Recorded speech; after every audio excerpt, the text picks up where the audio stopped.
যারা বেশি নামাজ পড়বে তারা বেশি জান্নাতে ঢুকবে নাকি? নামাজ পড়তে পড়তে যারা কপাল কালো করে ফেলছে এরা ঢুকবে না? যারা হজ করতে করতে বড় হাজী সাহেব হয়েছে, জিকির করতে করতে হাতে 3-4টা তাসবিহ রেখেছে, তাদের কথা বলা হয়েছে? এগুলো নিঃসন্দেহে অনেক বড় আমল, কিন্তু সবচাইতে বেশি জান্নাতে প্রবেশ করাবে যে আমল, বিষ্ণু বললেন, এক হচ্ছে আল্লাহর ভয়, আরেক হচ্ছে সর্বোত্তম আচরণ। প্রিয় ভাইরা, ইসলামের মেজাজটাকে চিনে নেন, ইসলামের এসেন্সটাকে বুঝে নেন। আমরা ভালো আচরণকে গুরুত্ব দিতে চাই না। অনেক নামাজি লোক দেখবেন নামাজ পড়তে পড়তে কপালে কালো দাগ ফেলে দিছে, বাসায় বউয়ের সাথে খারাপ আচরণ করে, খিটখিটে মেজাজের, প্রতিবেশীর সাথে শুধু ঝগড়া, কলিগদের সাথে ঝগড়া, মারামারি, দুঃসম্পর্ক, এরকম আছে না নাই বলেন? আছে না? কিন্তু নামাজি, অনেক বড় হাজি, একদিনও কোরআন তেলাওয়াত মিস হয় না, তো এত ইবাদত করেও সে ইসলামের আসল এসেন্সটাকে ধরতে পারে নাই। বিষ্ণু বললেন সবচেয়ে বেশি জান্নাতে প্রবেশ করাবে যে দুটি আমল, একটি হচ্ছে তাকওয়াল্লাহ, আল্লাহর ভয়, আরেকটি হচ্ছে উত্তম আচরণ, সর্বোত্তম আচরণ। তো আমরা যেন উত্তম আচরণের অধিকারী হই, আমার স্ত্রীর সাথে যেন ভালো আচরণ করি, প্রতিবেশীর সাথে যেন ভালো আচরণ করি, ছেলে মেয়েদের সাথে যেন আমাদের অ্যাটিটিউডটা ভালো থাকে, আচরণটা ভালো থাকে, কলিগের সাথে যেন ভালো থাকে। বিশ্বনবীর আচরণ যেমন ছিল তেমন আচরণ যেন আমরা গড়ে তুলতে পারি। আওয়াজ করে পড়ুন আমিন। সুনানে আবু দাউদের এক বর্ণনা, বিষ্ণু ইসলাম বলেন, খুব চমৎকার একটি হাদিস, মনোযোগ দিয়ে শুনুন। তিনি বলেন, আনা যাঈমুন বিবাইতিন ফি রাবাদিল জান্নাতি লিমান তারাকাল মিরাআ ওয়া ইন কানা মুহিক্কান। আমি ওই ব্যক্তিকে জান্নাতের আঙ্গিনায় একটা ঘরের গ্যারান্টি দেই যে ব্যক্তি তর্ক করার সময় নিজে হক এটা জেনেও সে তর্ক থামিয়ে দেয়। অনেক সময় হয় না, অনেকে পায়ে পাড়া দিয়ে ঝগড়া করতে আসে, এরকম আছে না নাই? আপনি চুপচাপ দেখবেন একটা বাজে কমেন্টস করতেছে, আবার কমেন্টের নিচে কমেন্ট, আবার গালি, হ্যাঁ আছে না এরকম? বিষ্ণু বলেন নিজে হক এটা জানার পরেও আর যাতে তর্ক না বাড়ে, যে তর্ক থামিয়ে দেয় জান্নাতের আঙ্গিনায়, তাকে আমি একটা ঘরের গ্যারান্টি দেই। ওয়াবিবাইতিন ফি ওয়াসাতিল জান্নাতি লিমান তারাকাল কাযিবা ওয়া ইন কানা মাযিহান। আর ওই ব্যক্তিকে আমি জান্নাতের মাঝখানে একটা ঘরের গ্যারান্টি দেই যে ব্যক্তি কৌতুক করার সময়ও মিথ্যা পরিহার করে। করতেছে কৌতুক, ফান করতেছে আর কি, হি ইজ কিডিং, ফান করে, কৌতুক করে, কিন্তু কৌতুকের সময় সে মিথ্যা বলে না। এই স্বভাব যাদের, তাদেরকে আমি জান্নাতের মাঝ বরাবর একটা ঘরের গ্যারান্টি দেই। এরপর বিষ্ণু কি বলে দেখেন, তিনি বলেন ওয়াবিবাইতিন ফি আ'লাল জান্নাতি লিমান হাসানা খুলুকাহু।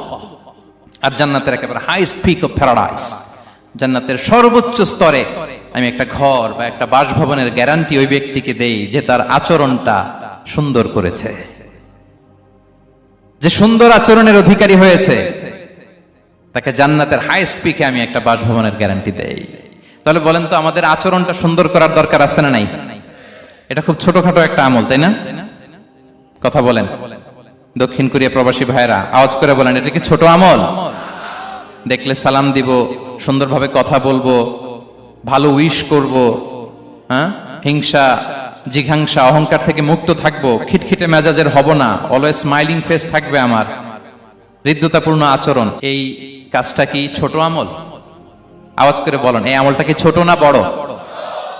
প্রিয় ভাইরা, বিষ্ণু ইসলাম সবার সাথে এরকম মাধুর্যতাপূর্ণ আচরণ করতেন, ছোট থেকে বড়, নারী থেকে পুরুষ, বন্ধু থেকে শত্রু, সবার সাথে সুন্দর আচরণ করতেন। এবং তার এই চমৎকার আচরণে মুগ্ধ হয়ে তার অনেক শত্রু মুহূর্তে তার বন্ধুতে পরিণত হয়েছে। বিষ্ণু ইসলামের কাছে যখন কোনো শিশু নিয়ে আসা হতো, তিনি তাহনিক করতেন, হাদিসে এসেছে, সিরায় এসেছে। তাহনিক কি? খেজুর চিবিয়ে খেজুরের মিষ্টি রস লালা সহ বাচ্চার মুখে লাগিয়ে দিতেন। আলেমদের কাছে, অনেক আলেমদের কাছে আসে, আমার কাছে অনেকে এসেছে বাচ্চাদেরকে নিয়ে, তো আমরা এই সুন্নাহর উপর আমল হিসেবে খেজুর চিবিয়ে এর রসটা মুখে ঢুকিয়ে দিয়েছি। বারাকা, বিষ্ণু ইসলামের বারাকা নেওয়ার জন্য আসতো ছোট্ট বাচ্চাদেরকে নিয়ে। মদিনায় যখন সাহাবারা হিজরত করলেন মক্কা থেকে, মুসলিমদের ঘরে সন্তান সন্ততি নাই, বাচ্চা কাচ্চা হয় না। ইহুদিরা টিটকারি করে, এই তো মুসলমানদের সন্তান নাই। সর্বপ্রথম যেই সন্তান হয়েছে তিনি হচ্ছেন আয়েশা রাদিয়াল্লাহু তাআলা আনহার বড় বোন আসমা বিনতে আবু বকরের ঘর উজাড় করে এক সন্তান এসেছে, পুত্র সন্তান, নাম হচ্ছে আব্দুল্লাহ। কি নাম? আব্দুল্লাহ ইবনে জুবাইর। তো আসমা আব্দুল্লাহকে কোলে নিয়ে বিশ্বনবীর কাছে আসলেন। বিশ্বনবী খেজুর চিবিয়ে ওনার লালা মিশ্রিত রস খেজুর সহ মুখে লাগিয়ে দিলেন। তা আসমা সবসময় গর্ব করে বলতেন যে আমার সন্তানের পাকস্থলীতে সর্বপ্রথম যেটা ঢুকেছে এটা হচ্ছে বিশ্বনবীর লালা মিশ্রিত খেজুরের রস। আল্লাহু আকবার। বাচ্চারা আসলে বিশ্বনবী তাহনিক করতেন, এবং এটা ল্যাবরেটরিক্যালি প্রুভড, সায়েন্টিফিক্যালি প্রুভড যে বাচ্চার জন্মের পরে এরকম মিষ্টি দিলে, স্পেশালি ডেটস নির্যাস যদি দেয়া হয়, তাহলে এটা তার ইমিউন সিস্টেম বাড়ায়, রোগ প্রতিরোধ ক্ষমতা বাড়ায়, তার ব্লাড সার্কুলেশন বাড়ায়, রক্ত সঞ্চালন বাড়ায়। বিশ্বনবী এটা করতেন। অনেক মায়েরা বরকতের জন্য বিশ্বনবীর কোলে বাচ্চা দিতেন, অনেক বাচ্চা বিশ্বনবীর কোলেই পেশাব করেছে, হাদিস সাক্ষী। ওখান থেকে মাসালা এসেছে, মেয়ে বাচ্চা পেশাব করলে কিভাবে ক্লিন হবে, ছেলে বাচ্চা পেশাব করলে কিভাবে ক্লিন হবে। বিশ্বনবীর কোলে নিয়েছেন, পেশাব করে দিছে ভরায়া। আল্লাহু আকবার। বাচ্চাদের মাথায় তিনি হাত বুলিয়ে দিতেন। যেই বাচ্চার মাথায় বিশ্বনবী হাত বুলাতেন, ওই বাচ্চার মাথায় খুব বেশি বেশি চুল গজাতো। সুবহানাল্লাহ পড়বেন না? এক ভণ্ড, সেও ছিল নবী দাবিদার, মুসাইলামাতুল কাযযাব। সে নবীকে কপি করত, নবী যা যা করতো তাই করত। তো সেও তার এলাকায় অনেক বাচ্চাদের মাথায় হাত বুলাই দিতে শুরু করলো, যে মোহাম্মদ বাচ্চার মাথায় হাত বুলালে বাচ্চার মাথায় চুল বড় হয়, আমিও তাই করব। সে বলতো আমিও নবী। সে বলতো নবু আনিস শুনলি ওয়ানিস শুনলাকে মোহাম্মদ, হে মোহাম্মদ, নবু তোমার অর্ধেক আমার অর্ধেক। কি মামুর বাড়ির আবদার দেখছেন? বলে আমারটা আমাকে বুঝিয়ে দাও। তো নবীকে কপি করত। বিশ্বনবী কুয়ার মধ্যে লোনা পানির কুয়ায় থুতু ফেললে মুহূর্তে লোনা পানির কুয়া মিঠা পানির কুয়ায় পরিণত হতো। তো এই বদমাসটা যখন কপি করে থুতু মারছে ওদের এলাকার কুয়ায়, ওটা ছিল মিঠা পানি, ওটা মুহূর্তের মধ্যে লোনা পানির কুয়া হয়ে গেছে। তো বিশ্বনবীকে কপি করে সে তার এলাকার নবজাতক বাচ্চাদের মাথায় যখন হাত বুলিয়ে দিতে শুরু করলো, পরবর্তীতে দেখা গেল ওই বাচ্চাগুলো আজীবন ছিল টাক মাথা। চুল বাড়বে তো দূরের কথা, এদের মাথায় চুলই ওঠে নাই। আল্লাহু আকবার। মুজিজাতুন নবী। তো বিশ্বনবী মাথায় হাত বুলিয়ে দিতেন, বাচ্চাদেরকে চুমু খেতেন। আপনারা বাচ্চাদেরকে কোলে নেবেন, আদর করবেন, চুমু খাবেন, বিশ্বনবীর সুন্নাহ এটা। বাচ্চাদের সালাম দিতেন। মাঝে মাঝে বাচ্চাদের সাথে মজা করতেন, তাদের সাথে খেলাধুলা করতেন। বাসায় সময় পেলে এটা করবেন, ছেলেমেয়েদেরকে নিয়ে খেলতে নেমে যাবেন। শুধু বাচ্চাদের সাথে ফান করতেন এমন না, ভুল দেখলে শুধরে দিতেন। এক ছোট্ট বাচ্চা কোলে বসে খাবারের প্লেট থেকে এখান থেকে ধরে ওখান থেকে ধরে, তাও বাঁ হাতে। বিশ্বনবী বললেন, ইয়া গোলাম সাম্মিল্লাহ, বিসমিল্লাহ বলো। কুলবি আমিনি, বাঁ হাতে নয় ডান হাতে খাও। ওয়া কুল মিম্মা ইয়ালিক, আর এদিক সেদিক থেকে নয়, তোমার সামনে যেটা আছে ওইটা খাও। সুবহানাল্লাহ। শুধরে দিতেন। সাদাকার খেজুরের স্তূপ ছিল, জাকাতের খেজুর। হাসান রাদিয়াল্লাহু তাআলা আনহু, বিষ্ণু ইসলামের দৌহিত্র, ছোট্ট মানুষ, হাঁটতে হাঁটতে যে খেজুরের স্তূপের দিকে খেজুর নিয়ে খেলতেছে, হঠাৎ একটা খেজুর খেতে আরম্ভ করলেন। বিষ্ণু বললেন, কিখ কিখ, থামো থামো, ওয়াক থু থু। আমরা যে বাংলা ওয়াক থু বলি, এটার আরবি হচ্ছে কিখ। মানে এই নানা ভাই রাখো রাখো রাখো। আলা তাআলাম ইন্না লা নাকুলুস সাদাকা, নানা ভাই তুমি জানো না আমরা হাশিমি খানদানের, আমরা সাদাকার মাল খেতে পারি না। আঙ্গুল ঢুকিয়ে মুখ থেকে খেজুর বের করে দিলেন। সুবহানাল্লাহ। এভাবে ছোট্ট বাচ্চাদের ভুলগুলো শুধরে দিতেন, কারেকশন করতেন। সুনানে নাসাইতে এসছে, কানা রাসূলুল্লাহ সাল্লাল্লাহু আলাইহি ওয়াসাল্লাম ইয়াজুরুল আনসার, তিনি যখন আনসারীদেরকে ভিজিট করতে যেতেন, ফায়ুসাল্লিমু আলা সিবিয়ানিহি, আনসারী বাচ্চাদেরকে সালাম দিতেন। আপনারা বাচ্চাদের সালাম দেন তো নাকি? নাকি বাচ্চাদের সালামের জন্য বসে থাকেন? অনেকে মনে করে যে আমি মুরব্বী হাজী সাহেব, 80 বছর বয়স, আমি তো শুধু সালাম পাবো, আমি দিব কেন? এরকম একটা ভুল ধারণা আছে না? সালাম শুধু ছোটরা দিবে, ব্যাপারটা কি এমন না। ছোটরা বড়দের দিবে, বড়রা ছোটদের দিবে, সবাই সবাইকে দিবে। ঠিক কিনা বলেন? ইনশাআল্লাহ বলেন সবাই। ওয়ায়ামসাহু বিরুসিহিম, বাচ্চাদের মাথায় হাত বুলিয়ে দিতেন। ওয়ায়াদউ লাহুম, তাদের জন্য দোয়া করতেন। তাহলে বিশ্বনবীর বাচ্চাদের সাথে আচরণ, ডিলিংস, ইন্টারঅ্যাকশন কেমন ছিল বুঝতে পেরেছেন? একবার এক নামাজে ওনার নাতিদেরকে নিয়ে হাজির হলেন, হাসান হুসাইন রাদিয়াল্লাহু আনহুমাকে নিয়ে। তো নামাজের এক সিজদায় বিশ্বনবী এমন লম্বা সময় সিজদায় পড়ে রইলেন, মাথা আর উঠান না। মুসল্লিরা তো অবাক, সাহাবারা ভাবলেন হায় রে, নবীজি অসুস্থ হয়ে গেলেন নাকি, অথবা ওহী নাজিল হলো নাকি। নামাজ শেষে সাহাবারা জিজ্ঞেস করলেন, ইয়া রাসূলুল্লাহ, আপনি কি অসুস্থ হয়েছেন নাকি ওহী নাজিল হচ্ছিল? এত লম্বা সিজদা দিতে তো কখন দেখি নাই। বিশ্বনবী বললেন, না না, কুল্লুন যালিকা লাম ইয়াকুন, কোনটাই না, বরং ওয়ালাকিন্নাবনি ইরতাহালানি, আমার নানা ভাই হাসান হুসাইন সিজদারত অবস্থায় আমার পিঠের উপরে উঠে বসেছিল। ফাকারিহতু আন উআজ্জিলাহু হাত্তা ইয়াকদিয়া হাজাতা, আমি উঠে গেলে তাদের ডিস্টার্ব হবে, এজন্য সিজদায় পড়েছিলাম। যতক্ষণ তাদের পিঠে উঠে খেলতে মনে চেয়েছে তারা খেলেছে, তারা নেমেছে, তারপরে সিজদা থেকে মাথা উঁচু করে দাঁড়িয়েছি। সুবহানাল্লাহি বিহামদিহি। তো আমরা কাঁধে নিয়ে খেলবো তো দূরের কথা, আমরা অনেকে বাচ্চাদেরকে মসজিদে দেখলেই রেগে যাই, আছে না নাই? অনেক মুরব্বীরা আছে মসজিদে বাচ্চা দেখতে পারে না, দেখবেন হ্যাঁ, খিটখিটে মেজাজের হয়ে যায়, রিয়্যাক্ট করে।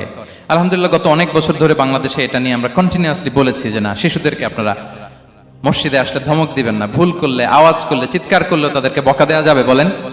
আজকে যদিও বকা খেয়ে মসজিদ থেকে ফিরে যায়, আর কোনোদিন মসজিদের দিকে পা বাড়াবে? ও যাবে ক্লাবে, হ্যাঁ, ও যাবে গানের কনসার্টে, আর ফেরাতে পারবেন মসজিদে? আর আসবে না। খবরদার, আপনার একটা ধমকের কারণে মসজিদমুখী কোনো শিশু যেন অন্যদিকে না যায়।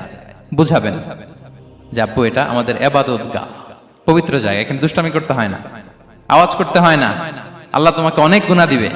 গুনার ভয় দেখালে কিন্তু বাচ্চারা আর দুষ্টামি করে না, দেখবেন। ঠিক কিনা বলেন? এই সেন্সটা তাদের আছে, এভাবে বুঝাবেন। মুসনাদে আহমদে একটা হাদিস এসেছে, বিষ্ণু ইসলাম ওনার চাচাতো ভাইদেরকে নিয়ে দৌড় প্রতিযোগিতা করাতেন, লাইন ধরে দাঁড় করাতেন আর বলতেন মান সাবাকা ইলাইয়া ফালাহু কাদা ওয়া কাদা, সবাই দাঁড়াও, দেখি কে কার আগে আমাকে দৌড়ে ধরতে পারে, যে ধরতে পারবে তাকে পুরস্কার দেব। আল্লাহু আকবার। এবং বিশ্বনবীর এই কথা শুনে সবাই দৌড়ে যে বিশ্বনবীর ঘাড়ের উপর উঠতো, বুকের উপর উঠতো, ঝাঁপিয়ে পড়তো, বিশ্বনবী সবাইকে ধরে আগলে নিতেন, প্রত্যেকের গালে চুমু খেতেন। পড়েন সুবহানাল্লাহ। এই ছিল শিশুদের প্রতি বিষ্ণু ইসলামের আচরণ। তো আমরা এরকম আচরণ করি কিনা? আমাদের আচরণটা আমাদের বাচ্চা, আমাদের আত্মীয় স্বজনের ছোট ছেলে মেয়ে, আমরা কোথাও শিশুদেরকে যদি দেখি, আমরা তাদের সাথে কিভাবে আচরণ করি একটু মিলিয়ে নিন। কার আচরণ কেমন, এরকম করেন কিনা আমি আর জিজ্ঞেস করতে চাইলাম না, জাস্ট আস্ক ইউরসেলফ, নিজেকে জিজ্ঞেস করুন যে আমরা আমাদের বাচ্চাদের সাথে এরকম আচরণ করি কিনা। সাহাবারা তো সবচাইতে বেশি বিশ্বনবীর সঙ্গ পেয়েছেন, তাই না? তাদের সাথে কেমন আচরণ ছিল? যে আয়াতটি দিয়ে আমি শুরু করেছি, আল্লাহ বলেছেন ফাবিমা রাহমাতিম মিনাল্লাহি লিনতা লাহুম ওয়ালাউ কুনতা ফাযযান গালিযাল কলবি লানফাদ্দু মিন হাওলিক। সাহাবারা বিশ্বনবীর এত ভালোবাসা পেয়েছেন, এত সুন্দর আচরণ পেয়েছেন, তারা বিশ্বনবীকে সব সময় আগলে রাখতে চাইতেন, ঘিরে থাকতে চাইতেন, তার সঙ্গ ছাড়তে চাইতেন না। পড়েন সুবহানাল্লাহ। বাসায় ভাল লাগে না, বিশ্বনবীর কাছে চলে যেতেন। ওয়াইফের সাথে মনোমালিন্য, নবীর দরবারে চলে যেতেন। এমনকি কোন সাহাবীর পেটে যদি ক্ষুধা লাগতো, ঘরে খাবার না থাকতো, তারা বিশ্বনবীর কাছে চলে যেতেন। তারা বলতেন নবীর চেহারার দিকে তাকিয়ে থাকলেই আমাদের ক্ষুধা মিটে যেত। আগলে রাখতেন সবসময় বিষ্ণু ইসলামকে। আর সবসময় বিষ্ণু ইসলাম একটা স্মাইলিং ফেস নিয়ে তাদের সাথে কথা বলতেন, মুচকি হাসবেন।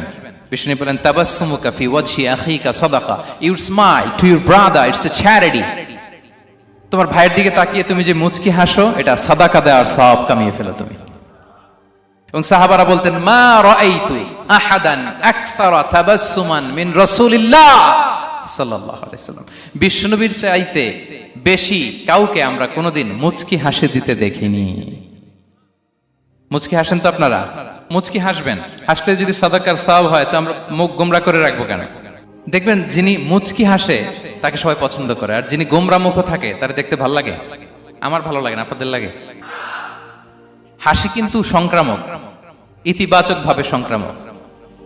আপনি হাসলে দেখবেন হেসে হেসে কথা বলে, যার সাথে বলতেছেন তারও একটা হাসি। আপনি গোমরা মুখ থাকলে ওই ব্যক্তিও গোমরা মুখ, ঠিক কিনা বলেন?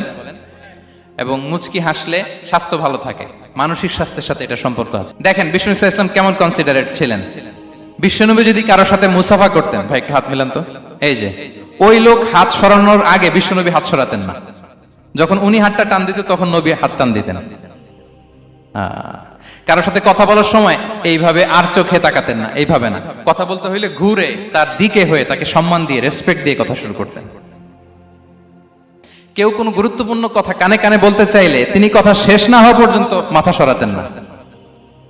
সুবহানাল্লাহ, আসতে বলেন। আল্লাহু আকবার, আল্লাহু আকবার। একটু মিলিয়ে নেই, আসলে কি আমরা পারি এত চমৎকার আচরণ উপহার দিতে? কতটা কনসিডারেট ছিলেন দেখেন। এক বেদুইন, অক্ষর জ্ঞানহীন মানুষ, সভ্যতার ছোঁয়া তার মধ্যে লাগেনি। সে মসজিদে নববীতে ঢুকে একবার মসজিদে নববীর মাঝখানে পেশাব করা শুরু করলেন। কি করা শুরু করলেন? কোথায়? টয়লেটে? কোথায়? ইসলামের সবচাইতে দ্বিতীয় সবচাইতে পবিত্র জায়গা বিশ্বনবীর মসজিদের মাঝখানে। সাহাবারা তাকে মারতে উদ্ধত হলেন। বিশ্বনবী বললেন দাও, থামো থামো, এই থামো থামো। কারণ প্রস্রাব করার সময়, টয়লেট করার সময় হুট করে কাউকে ধমক দেওয়া যায় না, ডাকা যায় না, দরজায় বড় নক করা যায় না। করলে তার ক্ষতি হতে পারে, এটা করবেন না। বিষ্ণু বললেন দাউ ওয়া হারিকু আলা বাউলিহি সাজলান মিন মা, এই রাখো রাখো, বেচারাকে পেশাব করতে দাও, করতে দাও, করতে দাও, পেশাব করতে দাও। সে পেশাব শেষ করলো, বিষ্ণু বললেন এক বালতি পানি ঢেলে দাও। এই এক বালতি পানি বালুতে মিশে জায়গাটা পরিষ্কার হয়ে যাবে। এরপর বিষ্ণু ইসলাম বললেন ফা ইন্নামা বুইসতুম মুয়াসসিরিন ওয়া লাম তুবআসু মুআসসিরিন, তোমরা এত কঠোর হচ্ছ কেন? আল্লাহ তো তোমাদেরকে কঠোর করে পৃথিবীতে পাঠাননি, সহজপন্থী করে আল্লাহ তাআলা আমার এই উম্মতকে পৃথিবীতে পাঠিয়েছে। পড়েন সুবহানাল্লাহ। দেখেন কত চমৎকার আচরণের ছিলেন। এবং পরে লোকটাকে বুঝিয়ে বললেন, সে কালিমা পড়ে মুসলমান হয়ে গিয়েছে। আল্লাহু আকবার। এই ছিল বিষ্ণু ইসলামের ইন্টারাকশন সাহাবাদের সাথে। এবং সাহাবাদের জন্য তিনি দোয়া করতেন প্রাণ ভরে। প্রিয় ভাইরা, দোয়া চাওয়া, দোয়া করা দুটোই সুন্নাহ। প্রাণ ভরে তিনি সাহাবাদের জন্য দোয়া করেছেন। বিষ্ণু ইসলাম একবার ওয়াশরুম সেরে এসে দেখলেন কে যেন অজুর পানি রেখে গিয়েছে। জিজ্ঞেস করলেন কে রেখেছে? বলা হলো আব্দুল্লাহ ইবনে আব্বাস রেখে, ছোট্ট আব্দুল্লাহ। বিষ্ণু ইসলাম খুশি হয়ে গেলেন, হায় রে, সে কিভাবে খেয়াল করলো, আমি এখন ওয়াশরুম থেকে আসলেই তো আমার অজুর পানি লাগবে। খুশি হয়ে একটা দোয়া করলেন তার জন্য। তিনি বললেন আল্লাহুম্মা ফাক্কিহহু ফিদ্দীন ওয়া আল্লিমহু তা'বীল, মানে হে আল্লাহ, আপনি তাকে দ্বীনের জ্ঞান দেন এবং কোরআনের ব্যাখ্যা তারে শিক্ষা দেন। বিশ্বনবীর এই দোয়া এমন ভাবে কবুল হয়েছে, এই আব্দুল্লাহ ইবনে আব্বাস যত মুফাসসির পৃথিবীতে আসবে সকল মুফাসসিরদের সম্রাট হিসেবে আল্লাহ তাকে কবুল করেছেন। বিশ্বনবীর দোয়া তারা পেয়েছেন। উম্মে সুলাইম রাদিয়াল্লাহু তাআলা আনহা আনাস রাদিয়াল্লাহু তাআলা আনহুকে নিয়ে আসলেন, বললেন নবী হে, আপনি এসেছেন, আমরা যে এত খুশি মদিনাবাসী, সবাই দেখে আপনার হাতে কিছু না কিছু হাদিয়া দেয়, আমি কি দিব? কিছু দেয়ার নাই, কিছু দেয়ার নাই, আমি গরিব মানুষ, আমি আমার নাড় ছেঁড়া ধন, কলিজার টুকরা আনাস, আমার শিশু সন্তানটারাই আপনারে হাদিয়া দিয়ে দিলাম। খোয়াই দিমুকা আনাস, নবী হে, সে আপনার ছোট্ট খাদেম হবে, আপনার কাজ করে দিবে। উদু আল্লাহ আলাহ, আপনি তার জন্য একটু দোয়া করেন। বিষ্ণু নবী দোয়া করলেন, কি দোয়া করলেন? আল্লাহুম্মা আকসির মালাহু ওয়া ওয়ালাদা, আল্লাহ আনাসের সম্পদও বাড়ায় দাও, ওয়া ওয়ালাদা, তার সন্তানও বাড়ায় দাও। দেখেন এই দোয়ার কি বরকত। এই দোয়ার বরকতে আনাস বলে মদিনাতে যত খেজুর বাগান ছিল সবগুলো খেজুর বাগানে বছরে খেজুর হতো একবার, কিন্তু নবীর দোয়ার বরকতে আমি আনাসের বাগানে খেজুর হতো বছরে 2 বার। আর উনার সর্বসাকুল্যে ছেলে মেয়ে ছিল, কোন বর্ণনায় 78 জন, কোন বর্ণনায় 80 জন। আমাদের পুরো বংশে আছে 80 জন, কথা বলেন। আপনার পুরো গোষ্ঠীতে 80 জন আছে? উনার শুধু ছেলে মেয়ে, একজনের ছেলে মেয়ে কয়জন? 80 জন। বিশ্বনবীর দোয়া কি ইন্টারেকশন দেখেন, একজন ট্রু লিডারের কি বৈশিষ্ট্য। তিনি সাহাবীদের ভালো গুণ দেখলে তাদেরকে উৎসাহিত করতেন, ইন্সপায়ার করতেন, প্রশংসা করতেন।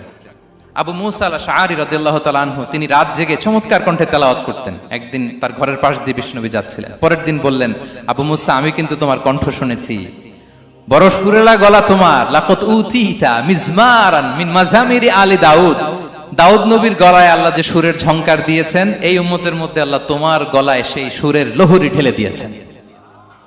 আচ্ছা বলেন, নবী যদি প্রশংসা করে যে তোমার তেলাওয়াতটা খুব সুমধুর হয়েছে, তার কেমন লাগবে বলেন তো? আচ্ছা নবী বাদ দেন, শায়েখ আব্দুর রহমান আস-সুদাইস এসে যদি আপনারে বলে তোমার কণ্ঠটা তো বড় মিষ্টি, কেমন লাগবে আপনার? আর স্বয়ং বিশ্বনবী যদি বলে, সুবহানাল্লাহ পড়বেন না? আল্লাহু আকবার। এইভাবে বিষ্ণু ইসলাম সাহাবাদেরকে উৎসাহিত করতেন। মাঝে মাঝে প্রশ্ন করতেন, তাদের অ্যাটেনশন গ্রো করার জন্য তিনি প্রশ্ন করতেন। একবার বলেন দেখি, কে বলতে পারে ইন্না মিনাশ শাজারি শাজারা লা ইয়াসকুতু ওয়ারাকুহা মাসালুহা মাসালুল মুমিন, একটা গাছ আছে, এই গাছের পাতা ঝরে না, এর দৃষ্টান্ত মুমিনের দৃষ্টান্ত। কে পারো দেখি? কোন সাহাবী পারে না, কারণ তারা ভাবতেছিল দূরের ওই সিরিয়ার কোন গাছ হবে, অমুক জায়গার মরুভূমির গাছ হবে, ঘরের পাশে যে খেজুর গাছ ওইটা আর কেউ ভাবে না। ভাবছে প্রশ্ন যেহেতু করছে, এত সহজ উত্তর হইলে তো প্রশ্ন করার কথা ছিল না। তারা এইটা বলে, ওইটা বলে, ক্যাকটাস, গুলমলতা, ওই গাছ। নবী বলে না, ইন্নাহা আন-নাখলা, এটা খেজুর গাছ। কি গাছ? তো আব্দুল্লাহ ইবনে ওমর তখন খুব ছোট, তিনি মনে মনে ধরে ফেলছিলেন, কিন্তু ভয়ে বলে না। তো বাসায় যে ওমর রাদিয়াল্লাহু আনহু বলে, আব্বা আপনারা কেউ পারেন না, আমি তো জানতাম এটা খেজুর গাছ, তো বললা না যে? আব্দুল্লাহ বলে, আপনি পারেন না, অন্যান্য সাহাবারা বাচ্চা ছাড়া কেউ পারে না, আমি কেমনে কই? ওমর রাদিয়াল্লাহু বললেন, আজকে যদি তুমি বলতে পারতে, লাল উট পেলে আরবরা যে যত খুশি হয় আমি তার চেয়েও বেশি খুশি হয়ে যেতাম। নবীর সামনে আমার বুকটা এত বড় হয়ে যেত। আল্লাহু আকবার। দেখেন প্রশ্ন ছুড়ে দিয়ে মনোযোগ আকর্ষণ করতেন সাহাবাদের, রসিকতা করতেন মাঝে মাঝে। রসিকতা। এক সাহাবী বলেন, ইয়া রাসূলুল্লাহ, আমার চলতে বড্ড কষ্ট হয়, আপনি যদি দয়া করে আমাকে একটা উট দিতেন তাহলে আমি রাইড নিতাম এটার উপরে, এটা দিয়ে চলতাম, সফরের কষ্ট কমে যেত। বিষ্ণু বলেন, যাও, ঠিক আছে, তোমাকে একটা উটের বাচ্চা দিব। কি দিব? সাহাবী বলেন, ইয়া রাসূলুল্লাহ, আমি চাইলাম কি আর আপনি বললেন কি? আমার তো লাগবে এমন উট যেটা দিয়ে মরুভূমিতে চলা যায়। বিষ্ণু বলেন, ওই উটটাও তো অন্য কোনো না কোনো উটের বাচ্চা। সুবহানাল্লাহ পড়বেন না? ছোট্ট কথা, দেখেন কি রসিকতা, কি সেন্স অফ হিউমার। সুবহানাল্লাহ। সাহাবীদের সাথে এক কাতারে মিশে কাজ করতেন, নিজ হাতে সাহাবীদের সাথে মিশে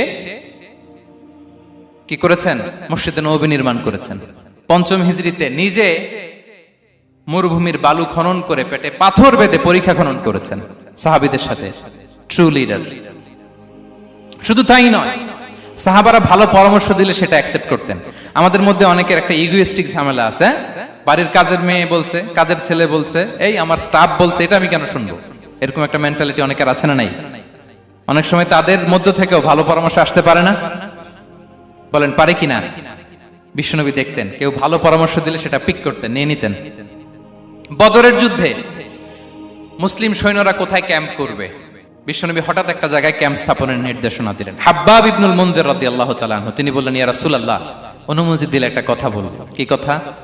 এই যে আপনি ক্যাম্প স্থাপন করলেন এখানে, এটা কি আল্লাহর আদেশে না আপনার ইচ্ছায়?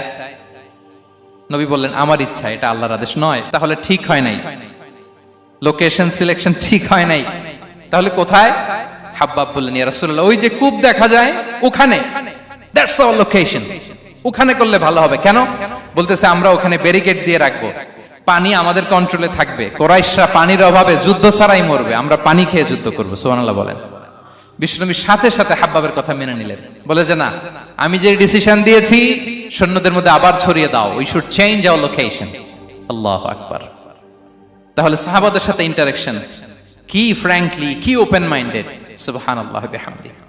তাহলে শিশুদের সাথে গেল, বড়দের সাথে, সাহাবাদের সাথেও গেল। আল্লাহ। আচ্ছা, 3 নম্বরে স্টাফের সাথে, কর্মচারীর সাথে, সেবকের সাথে বিষ্ণু ইসলাম কি আচরণ করেছেন? বিষ্ণু ইসলামের অনেক খাদেম ছিল, সিরাতে এসেছে। সবার কথা তো বলা যাবে না, একজনের কথা বলি, আনাস রাদিয়াল্লাহু তাআলা আনহুর কথা। আনাস, লক্ষ্মীপুরে আমি এক জায়গায় ওনার কোন একটা ওয়াজ করতে যেয়ে আমি বললাম, আনাস নামটা কেমন লাগে? কারণ অনেকে বাচ্চা নিয়ে এসে বলে, হুজুর নাম রেখে দেন। তাই আমি বললাম, আজকে এখানে নাম দিয়ে দেই আনাস। এই বছর এই লক্ষ্মীপুরে যত বাচ্চা হবে, যাদের মনে চায় আনাস রেখে দিয়েন। 3-4 বছর পরে শুনি আনাস দিয়ে লক্ষ্মীপুর ভরে গেছে। অনেকে আমাকে জানাইছে ছেলের নাম কি আনাস।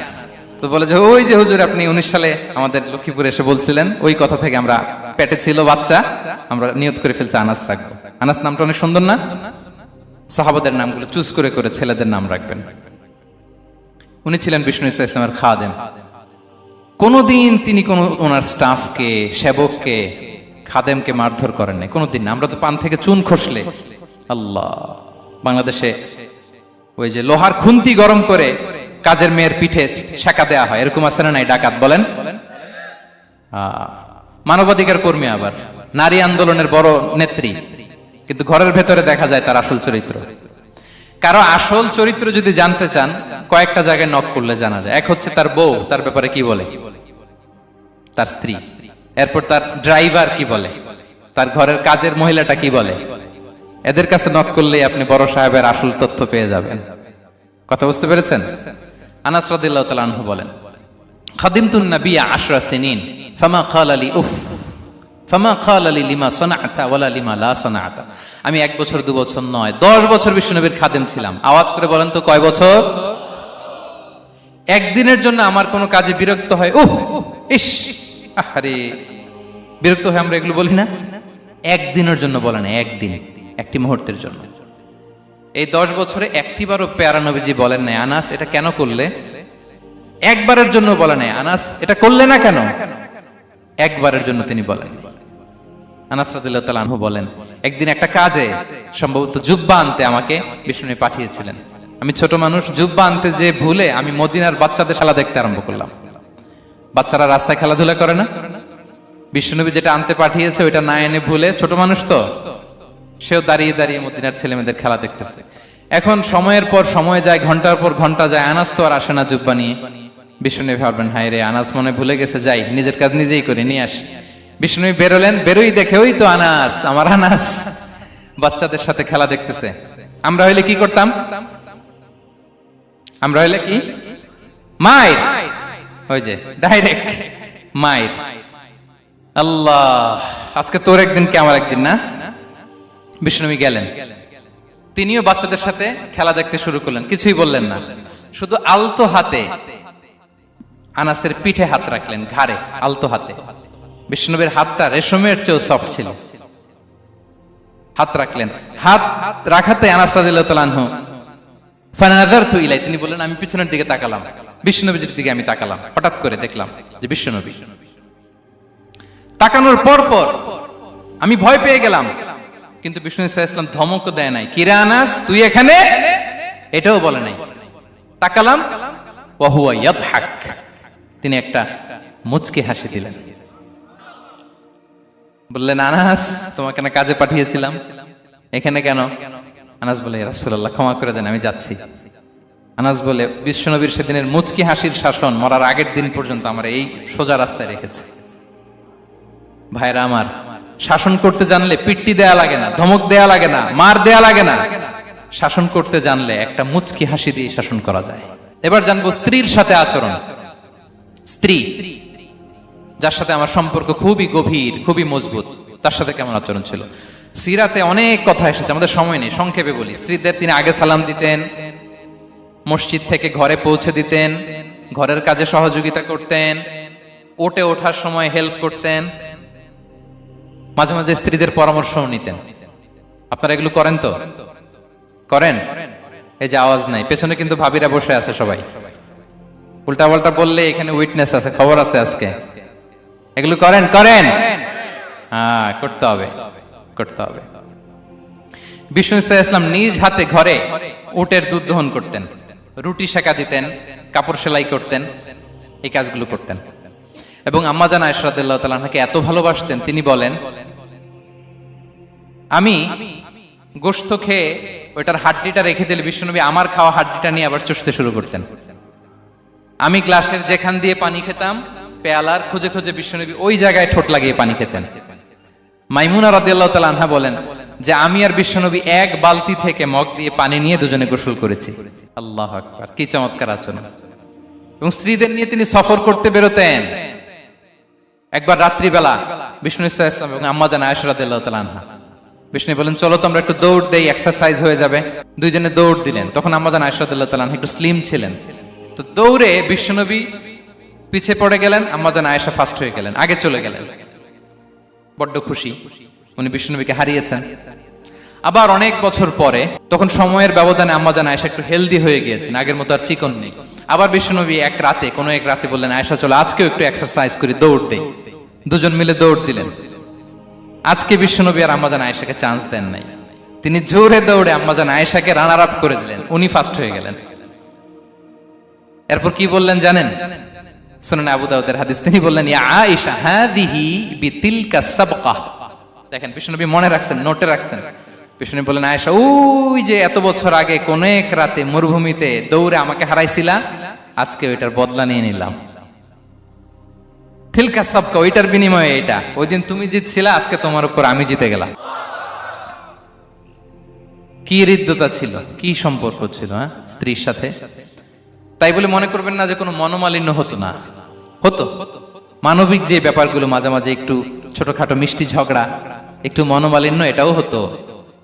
এবং বিশ্বনবী এটাও টের পেতেন। তিনি বলতেন আয়েশা ইন্নী লা আ'লামু ইযা কুনতি আলাইয়া গাদবা ওয়া ইযা কুনতি আলাইয়া রাদিয়া। আয়েশা, কখন তুমি আমার উপর রেগে থাকো আর কখন খুশি থাকো সবটাই কিন্তু আমি টের পাই। আম্মা জান আয়েশা অবাক হলেন, কি করে টের পান? বিশ্বনবী বলেন যখন তুমি আমার উপর খুশি থাকো তখন দোয়ার সময় বলো লা ওয়া রাব্বি মুহাম্মদ, তুমি বলো হে মুহাম্মদের রব আল্লাহ, মদিনার উপর রহম করেন, আমাদেরকে ক্ষমা করেন। হে মুহাম্মদের রব, আমাদের ক্ষমা করেন, এইভাবে দোয়া করো। আর যখন তুমি রেগে থাকো তখন আমার নামটা মুখ দিয়ে নিতে চাও না, তখন তুমি দোয়াতে বলো লা ওয়া রাব্বি ইব্রাহিম, হে ইব্রাহিমের আল্লাহ, হে ইব্রাহিম নবীর খোদা, আমাদের মাফ করো। তখন তুমি আমার নাম নাও না, কৌশলে আমার নামটা বাদ দাও। আম্মা জান আয়েশা বলেন ইয়া রাসূলুল্লাহ মা আহজুরু ইল্লা ইসমাক, নবী হে, আমি তো আপনার নামটাই শুধু মুখ থেকে বাদ দেই, আমার হৃদয় থেকে তো কখনো আপনারে বাদ দিতে পারি না। এটা ঠিক, তখন রেগে থাকে, আপনার নামটা মুখে নেই না, কিন্তু হৃদয় থেকে তো আপনাকে সরাতে পারি না। সুবহানাল্লাহ। এই ছিল বিষ্ণুবীর সাথে স্ত্রীদের সম্পর্ক। প্রিয় ভাইরা, আমরা যদি একটু দেখি প্রতিবেশীর সাথে কেমন আচরণ করতেন নেইবার। বিষ্ণু বলতেন, মান কানা ইউমিনু বিল্লাহি ওয়াল ইয়াউমিল আখিরি ফালইউকরিম দাইফা, যে আল্লাহ বিশ্বাস করে, আখিরাতে বিশ্বাস করে, সে যেন প্রতিবেশীকে সম্মান করে। এবং একবার আবু যার আল গিফারি রাদিয়াল্লাহু তাআলা আনহুকে বিষ্ণু ইসা ইসলাম বললেন, আবু যার, ইদা তাবাখতা মারাকান ফাআকসির মাআ, হে আবু যার, তুমি যদি কখনো ঝোল তরকারি রান্না করো, ঝোলের তরকারি খাইছেন? আপনাদের সাউথ কোরিয়াতে তো বিখ্যাত একটা ঝোলের তরকারি আছে, কি নাম যেন, মাছের মেয়ংথাং। আমরা একটা শব্দ শিখছিলাম, কি যেন বলে, খামসা হামনিদা। কয়েকটা শব্দ শিখাই দিছে ভাইরা আমাকে।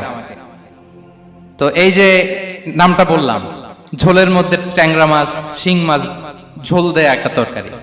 তো আবু যার গিফারিকে বিষ্ণু ইসলাম বলেন, ইদা তাবাখতা মারাকান ফাকফির মা, হে আবু যার, কখনো যদি ঝোলের তরকারি রান্না করো, একটু বেশি করে পানি দিও, যাতে করে তোমাদের পাশাপাশি তোমার প্রতিবেশীর সাথে একটু ঝোল শেয়ার করতে পারো। প্রতিবেশীকে এত গুরুত্ব দিতেন। তিনি বলতেন, লাইসাল মুমিন আল্লাযী ইয়াশবাহ ওয়া জারুহু জাইউন ইলা জামবিহি, সে মুমিন নয় যে পেট পুরে খায় আর তার প্রতিবেশী না খেয়ে রাত যাপন করে, সে মুমিন নয়। দেখেন প্রতিবেশীকে কত গুরুত্ব তিনি দিয়েছেন। বিশ্বনবীর এক ইহুদি প্রতিবেশী ছিল। কোন ধর্মের? সবাই বলেননি, একসাথে আওয়াজ করে বলেন, কোন ধর্মের প্রতিবেশী? ওই ইহুদির এক ছেলে বিশ্বনবীর কিছু কাজ করে দিতেন। অনেকদিন হলো ছেলেটা আসে না। খোঁজ নিলেন, শুনলেন সে অসুস্থ। শুনলেন ইহুদি ছোট্ট ছেলেটা কি? বিশ্বনবী দেখতে গেলেন। মুসলিম শিশুকে দেখতে গেলেন নাকি? কোন ধর্মের শিশু? তার মানে আপনার প্রতিবেশী যদি হিন্দু হয়, বৌদ্ধ হয়, খ্রিস্টান হয়, দ্যাট ডাজন্ট ম্যাটার, আপনি তার বিপদে আপদে পাশে থাকবেন। এটাই ইসলামের শিক্ষা, ঠিক কিনা বলেন? এই যে আপনাদের এখানে বুদ্ধিস্ট নেইবার আছে, হিন্দু নেইবার আছে, খ্রিস্টান নেইবার আছে, তারা বিপদে পড়লে তো আপনার যাওয়ার দরকার নাই, না? যাবেন, খোঁজ খবর নিবেন, ভিজিট করবেন, পাশে দাঁড়াবেন। আপনি যে তাদের খোঁজ খবর নিতেছেন, মুসলিম হয়েও আপনি এত চমৎকার আচরণের, এটা দেখেই অনেকে কালিমা পড়ে মুসলমান হয়ে যাবে। এটাই তো দ্য বিউটি অফ ইসলাম, ইসলামের সৌন্দর্য। বিশ্বনবী হিন্দু মুসলিম ইহুদি বাছান নাই, ছোট্ট ইহুদিটাকে দেখতে গেলেন। যে দেখে হায় রে, কাতর হয়ে সে বিছানায় মৃত্যু সজ্জায় শুয়ে আছে। বাচ্চাটার মাথায় হাত বুলিয়ে দিলেন। হাত বুলিয়ে বাচ্চাটাকে, ইহুদি বাচ্চাটাকে বললেন, আসলিম, হে শিশু, তুমি ইসলাম ধর্ম গ্রহণ করো। এখন ছোট্ট মানুষ, তার বাবা আবার পাশে দাঁড়িয়ে আছে, আব্বা কি বলে না বলে, সে নাযারা ইলা ওয়াজহি আবি, বাবার দিকে তাকালেন। তা বাবা বলে, আতি আবুল কাসিম, মানে বিষ্ণু ইসলামের কুনিয়াত, বড় ছেলে ছিল কাসেম, তাকে বলা হতো আবুল কাসেম। ইহুদি বাবা বলল, মোহাম্মদ যা বলে তাই করো। সাথে সাথে সে পড়ল, আশহাদু আল্লা ইলাহা ইল্লাল্লাহ ওয়া আশহাদু আন্না মুহাম্মাদুর রাসূলুল্লাহ। বিশ্বনবী বেরোয়ার সময় বললেন, আলহামদুলিল্লাহিল্লাযী আনকাযাহু মিনান নার, প্রশংসা সে আল্লাহ যে একটু আগে জাহান্নামী হওয়ার কথা ছিল, মুহূর্তে কালেমার মধ্য দিয়ে তাকে জান্নাতি বানিয়ে দিলেন। দেখেন প্রতিবেশীর সাথে কি আচরণ। ইহুদি প্রতিবেশীর পাশে দাঁড়িয়েছেন, অসুস্থ, ভিজিট করেছেন। আমরা যেন আমাদের প্রতিবেশীর খোঁজ রাখি।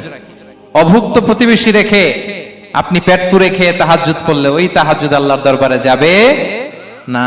খবরদার, খবরদার, আমরা যেন প্রতিবেশীর সাথে সুসম্পর্ক রাখি। বদরের যুদ্ধে 70 জন বন্দী হয়ে আসলো। বিশ্বনবী 70 জনকে সাহাবাদের মধ্যে ভাগ করে দিলেন, বললেন, তোমরা খারাপটা খাবে, বন্দীদেরকে ভালোটা খাওয়াবে। কি নমুনা স্থাপন করেছে ইসলাম। সুমামা ইবনে উসাল রাদিয়াল্লাহু তাআলা আনহু নামে এক যুদ্ধবন্দীর ছোট্ট ঘটনা বলে আমি পয়েন্টটা শেষ করছি। ইয়ামামার বড় লিডার ছিলেন, যুদ্ধবন্দী হয়ে মদিনায় আসলেন, নাম সুমামা ইবনে উসাল রাদিয়াল্লাহু তাআলা আনহু। তখন মুশরিক ছিলেন, যুদ্ধবন্দী হিসেবে আনা হলো। তাকে মসজিদে নববীর পিলারের সাথে রশি দিয়ে বাঁধা হলো। বিষ্ণুনবী বললেন, সুমামা, কি অবস্থা তোমার, কেমন লাগে, তোমার সাথে কেমন আচরণ করা হবে বলো? বললেন, মুহাম্মদ, তুমি চাইলে মারতেও পারো, বাঁচিয়েও রাখতে পারো। বিষ্ণু বললেন, সুমামা, এ দুনিয়াটাই শেষ নয়, আখিরাতে বিশাল এক জগৎ পড়ে আছে। তুমি যদি শাহাদা বাক্য পড়ো, আমাদের ভাই হয়ে যাবা। তোমার সেফটি সিকিউরিটির দায়িত্ব আমাদের। আমরা তোমরা সবাই মিলে এক। তারপর একে একে বিশ্বনবী তার সাথে ইসলামের সৌন্দর্যগুলো তুলে ধরলেন, সালাত কি, জাকাত কি, এগুলো বুঝালেন। বাড়িতে যেয়ে বললেন সবচেয়ে ভালো খাবার রান্না করো, একজনকে দিয়ে মসজিদে পাঠালেন। যুদ্ধবন্দীর সাথে কি আচরণ দেখছেন। এরপরের দিন বিশ্বনবী আবার তাকে ইসলামের দাওয়াত দিলেন। এরপর বাড়িতে এসে একজনকে বললেন, যাও আমার ওই উটের দুধ দহন করে তাকে এক পেয়ালা গরম দুধ দিয়ে আস। আমরা জামাইকেও তো এরকম সমাদর করি না, কি বলেন? তৃতীয় দিন বিশ্বনবী আবার খাবার নিয়ে গেলেন, আবার ইসলামকে তুলে ধরলেন। সুমামা তো অবাক, যুদ্ধবন্দীদের সাথে মুসলমানরা এরকম আচরণ করে। 3 দিন ধরে লাগাতার যখন ইসলামকে প্রেজেন্টেশন শেষ, বিষ্ণু বললেন, যাও এবার সুমামা ইবনে উসালের রশিটা খুলে তাকে ছেড়ে দাও। সাহাবারা বললেন, বলেন কি ইয়া রাসূলুল্লাহ, ভয়ঙ্কর, বিশ্বাসঘাতকতা করবে, মেরে ফেলবে আমাদের। বিষ্ণু বললেন, না, আমি যা জানি তোমরা তা জানো না, ছেড়ে দাও। সুমামাকে ছেড়ে দেয়া হলো। সুমামা বের হলেন মসজিদ থেকে, ফিরে তার ভূখণ্ড, তার এলাকা ইয়ামামাতে তিনি গেলেন না। মদিনার মসজিদে নবীর পাশে খেজুর বাগানের পাশে তিনি অজু করলেন, গোসল করলেন, অজু করলেন। এরপর ফিরে এসে বিশ্বনবীর সামনে দাঁড়িয়ে বললেন, আশহাদু আল্লাহ ইলাহা ইল্লাল্লাহ ওয়া আশহাদু আন্না মুহাম্মাদান আবদুহু ওয়া রাসূলুহু। আমি সাক্ষ্য দিচ্ছি আল্লাহ ছাড়া কোনো ইলাহ নেই, আপনি আল্লাহর প্রেরিত রাসূল। হে মুহাম্মদ, আপনার চাইতে নিকৃষ্ট মানুষ আমার কাছে কেউ ছিল না, কিন্তু এখন থেকে আপনার চাইতে কোনো প্রিয় মানুষ আমার জীবনে নেই। ইসলামের চাইতে নিকৃষ্ট কোনো ধর্ম আমার জানা ছিল না, আজ থেকে ইসলামের চাইতে প্রিয় ধর্ম আমার কাছে নেই।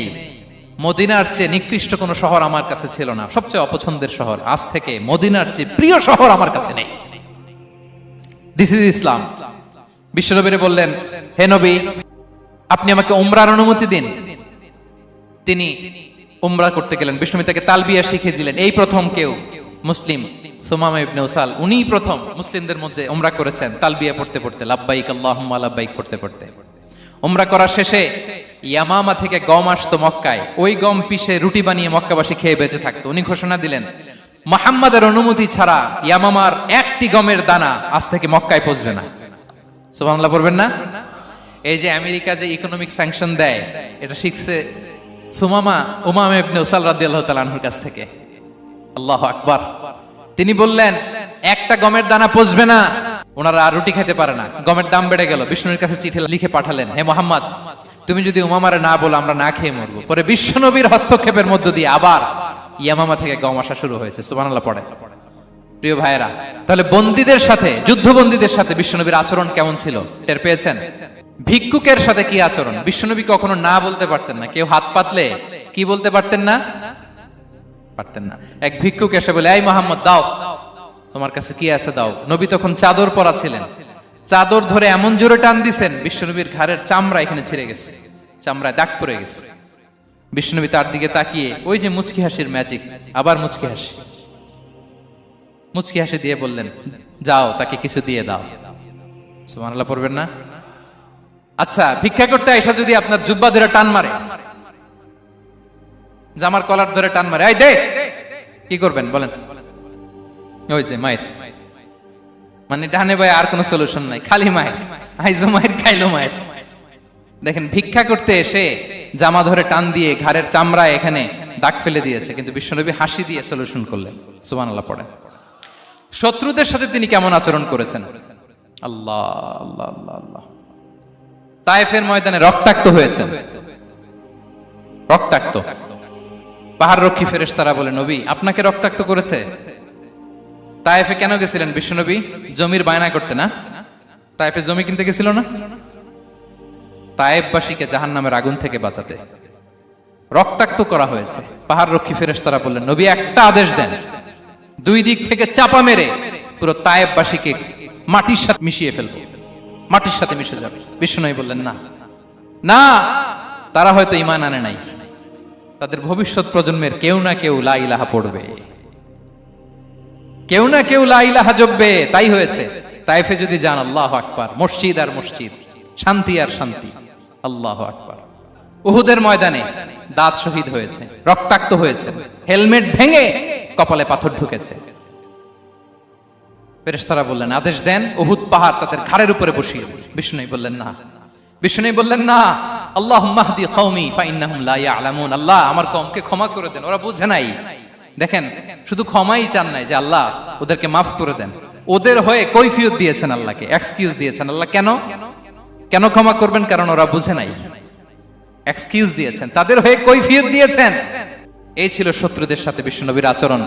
যুদ্ধের ময়দানে ঘোষণা দিতেন, খবরদার, ওদের নারীদের গায়ে হাত দিবে না, শিশুদের গায়ে হাত দিবে না, গবাদি পশু মারবে না, কোন পাদ্রীর গায়ে হাত দিবে না। গোটা বিশ্বের কেউ, কোন যুদ্ধের সেনাপতি যুদ্ধের ময়দানে এমন মানবতা দেখাতে পারে না। চিল্লায় বলেন ঠিক কিনা?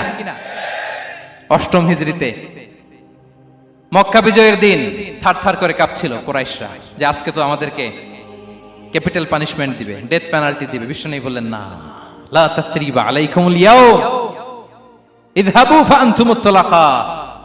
4-5 জনকে তিনি শাস্তি দিয়েছেন, গণহারে শত শত হাজার হাজার পরিবারকে তিনি ক্ষমা করে দিয়েছেন।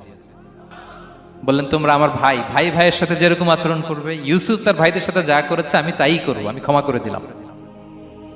আল্লাহু আকবার। এ ছিল শত্রুদের সাথে আচরণ। শেষ কথা বলি, শেষ কথা হচ্ছে প্রাণীর সাথে বিশ্বনবীর কেমন আচরণ ছিল। প্রাণীর সাথে একবার এক আনসারের খেজুর বাগানে ঢুকলেন, ঢুকে দেখেন একটা উট কাঁদে। কি কাঁদে? কানে কানে এসে বিশ্বনবীকে কি যেন বলে যায়। বিশ্বনবী রেগে বললেন, এই উটের মালিক কে? এক আনসারী সাহাবী বললেন, ইয়া রাসূলুল্লাহ, আমি। বিশ্বনবী বললেন, তোমার কি ভয় হয় না আল্লাহর? কলিজার মধ্যে আল্লাহর ভয় নাই? আল্লাহ তাআলা দয়া করে উটের মালিক তোমাকে বানিয়েছে, উট কানে কানে এসে আমাকে বলেছে তুমি তাকে কয়দিন ধরে খাবার দাও নাই, আর তাকে দিয়ে কাজ করিয়েছে অনবরত। খবরদার, কিয়ামতের দিন আল্লাহ তাআলা জালিমের কাতারে তোমাকে দাঁড় করাবে। প্রাণীর জন্য বিষ্ণু ইসা ইসলাম কত দয়াদ্র ছিলেন। জবাই করার সময় বিষ্ণু বলতেন, ইহসানের সাথে জবাই করো, ছুরি ধারালো করে রাখো। কোরবানির সময় আমরা প্রাণীটাকে কি করি? আদর করি না, মেরে ফেলি। বলেন তো, জবাই করা মানে কি?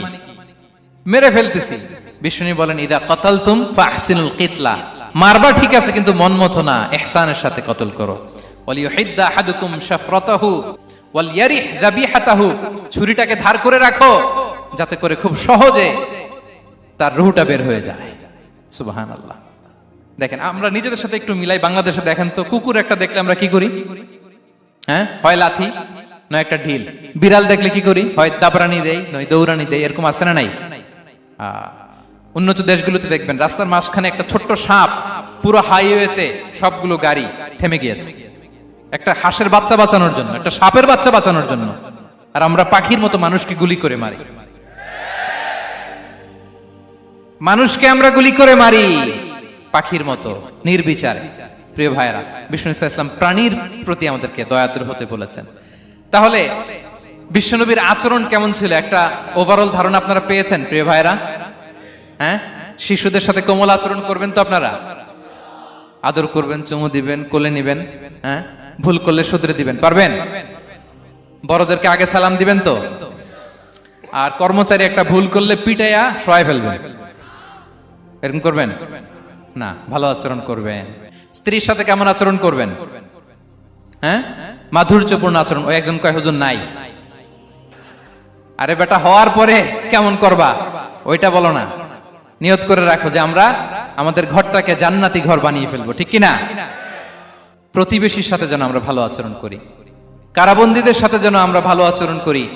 ভিক্ষুক হাত পেতেছে, স্যার 2 দিন ধরে কিছু খাই নাই, 5টা টাকা দেন। দাঁড়ায় না গ্লাসের সামনে, ওর হাতে থালা, একটা ভাঙ্গা থালা, আর আপনি স্যুট পরা স্যার না, আপনারে গাড়ির এদিক থেকে বের করে ওদিকে ভাঙ্গা থালা দিয়ে বসাইতে, আর ওরে স্যুট পরে গাড়ির ভিতরে বসাইতে আল্লাহর কয় মিনিট লাগে বলেন তো? খবরদার, ফরিয়াদির সাথে যেন আমরা খারাপ আচরণ না করি, শত্রুদের সাথে যেন খারাপ আচরণ না করি, কোন প্রাণীর প্রতিও যেন আমরা জুলুম না করি। প্রিয় ভাইরা, বিশ্বনবী এত মাধুর্যপূর্ণ আচরণ করতেন, শত্রু বন্ধু হয়ে যেত। আর আমাদের আচরণ দেখে আমার বন্ধু আমার শত্রু হয়ে যায়, ঠিক কিনা? আমরা যেন আমাদের আখলাককে সুন্দর করি। শুধু নামাজি, শুধু রোজাদার, হাজি সাহেব ইবাদত করি, কিন্তু মানুষের সাথে বাজে আচরণ করি, এমনটা যেন না হয়। আমরা যেন সুন্দর আচরণ করে বিশ্বনবীর শেখানো পন্থা এরকম মাধুর্যপূর্ণ আচরণের অধিকারী হয়ে ফি আ'লাল জান্নাতি গরাফা, বিষ্ণু বলেছেন জান্নাতের সর্বোচ্চ স্তরে তারা অ্যাপার্টমেন্ট পাবে। ওই অ্যাপার্টমেন্টের অধিকারী যেন আমরা হতে পারি। আল্লাহ তৌফিক দান করুক।